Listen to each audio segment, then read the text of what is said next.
Hello, just had to turn the volume off. I was listening to some Pandora, some Lil Wayne was on, and don't want any type of copyright infringement on this video. Anyway, so just out here at the beautiful Hobart Food Forest, just doing another potato experiment. So I got a bed planted out over there. I'll show you that. That got all planted out, and I still had some left, and I'm getting a little bit low on bed space because I've already planted out one full bed, one raised bed, and another part of raised bed, and then this raised bed with potatoes. So I had to get out here in the actual food forest part of the Hobart Food Forest and just dug out this little section. I amended it with compost and the alfalfa meal over there, and we'll be covering this with the compost and alfalfa meal mix. And so part of the experiment is obviously growing it in this medium, and then I also cut these seed potatoes because you want them actually pretty small, about half the size of a egg, according to Wood Prairie Family Farm, which I got these seed potatoes from. Highly recommend checking them out. If you need any seed potatoes, plant them about a foot apart. And so they said that they just cut their seed potatoes when they plant. They don't heal them or anything like that. And I still have a lot more to plant, so I'm going to cut some out probably tomorrow, let them heal up, and maybe plant some more out on Sunday. Today's Friday, obviously. And so here is the part of the experiment. These are all cut potatoes up until here, and then the rest of this row here are all whole potatoes. So let's see. And so I picked out some of the smaller ones, and these are whole up until that little bamboo marker, and then the rest are these cut pieces. And you want, for the pieces that you cut, you want them to have at least 2 eyes on them. This one only has 1, but I think most of them have at least 2.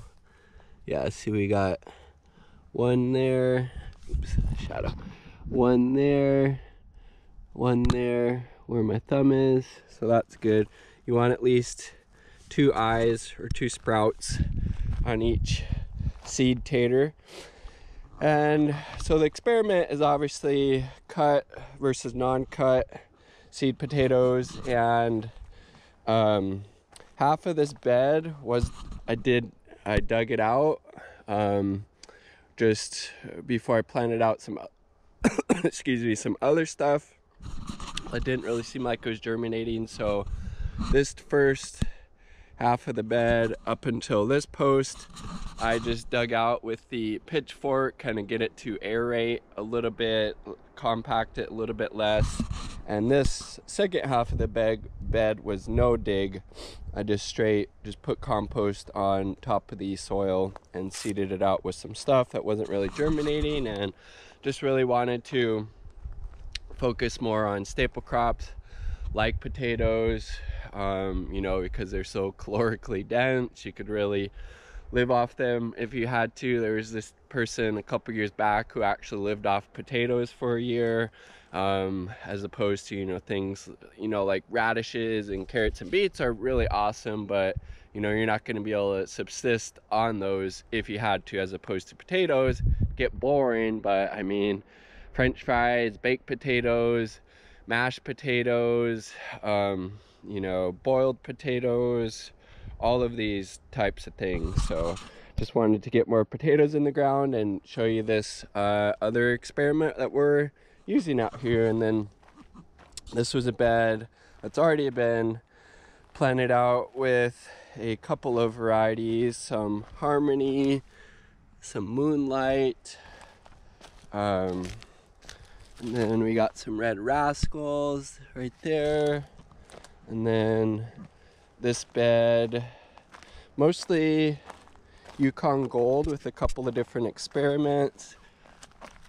Oh, And of course what I had wrote on there is already washed off, so I really need to get more popsicle sticks because the writing stays on there much longer. So these are Moonlight, and I know, so that one was alfalfa meal only. I think I made a video, hopefully, I'm pretty sure I did, so I'll just have to go back there and look at harvest time and get some more popsicles for bed markers.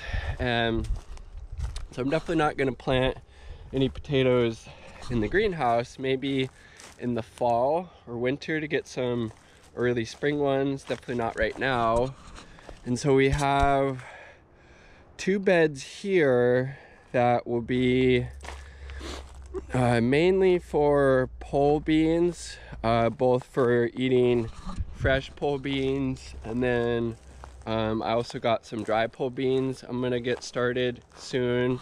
So that will be mainly what's on here, and then I'm gonna add a couple more pieces of drip tape, one to each side of the manifold there, and figure out what else to plant in this bed. Like I said, I have a freaking good 20 plus pounds of seed potatoes left still to plant. Maybe I'll even just do another experiment and plant some deep in these wood chips, or I was also thinking it'd be helpful to have to build another bed over here. So always you know, a lot of work to be done, a lot of stuff to get planted out, but I'm very thankful to have, excuse me, access to this space, and I encourage you to grow food in whatever context and capacity that works for you, because it's honestly one of the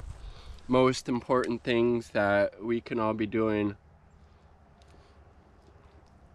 right now in order to really get back connected with nature, with our roots, with the natural world, with growing the highest quality, nutrient dense food possible while keeping it local, and encouraging other people to do that as well, helping other people out, sharing plant starts, sharing knowledge, making videos you know, like this if you're so inclined, so we can all do our small part. Peace, much love.